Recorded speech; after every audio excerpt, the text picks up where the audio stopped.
আমি বিয়ে করতে চাই, কিন্তু আমি এই কথা আমার বাবা মাকে বলতে পারছি না। তোমার বাপকে তুমি কেমনে বুঝাবা তুমি বিয়ে করতে চাও?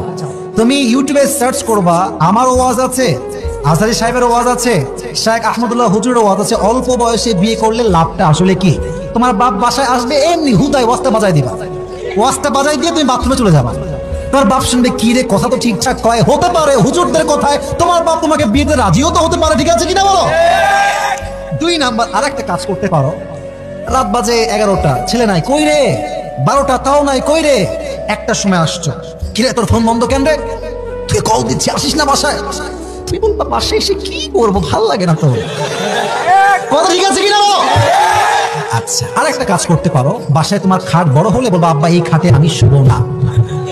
তা আব্বা বলবে কেন রে, খাট তো সুন্দর। বলছে এই খাটটা কাপল খাট, আমার সিঙ্গেল খাট লাগবে। দেখ করাত নিয়ে এসে খাটটা মাঝখানে কেটে দিবা, মানে কাটবা বলতে কাটা না, অভিনয় করবা। এতে তোমার বাপ বুঝবে বেটার বয়স হয়েছে, বিয়ে আমার দেওয়াই লাগবে, ঠিক আছে কিনা বলো।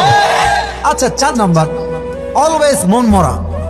সালাম দিলে কিরে আব্বা খাবি না, ভাল লাগে না, আসলে ভাল লাগে না। কিরে আব্বা বাইরে যাবি না, যাও তোমরা, আমি যাব না। শেষমেশ বাপ বলবে তুই খাবি না কেন, তুই যাবি না কেন, তুই হাসিস না কেন? বলছে আব্বা আমি যে হাসবো, হাসির তো একটা কারণ লাগবে, আসল কারণটা তো আমার জীবনে নাই।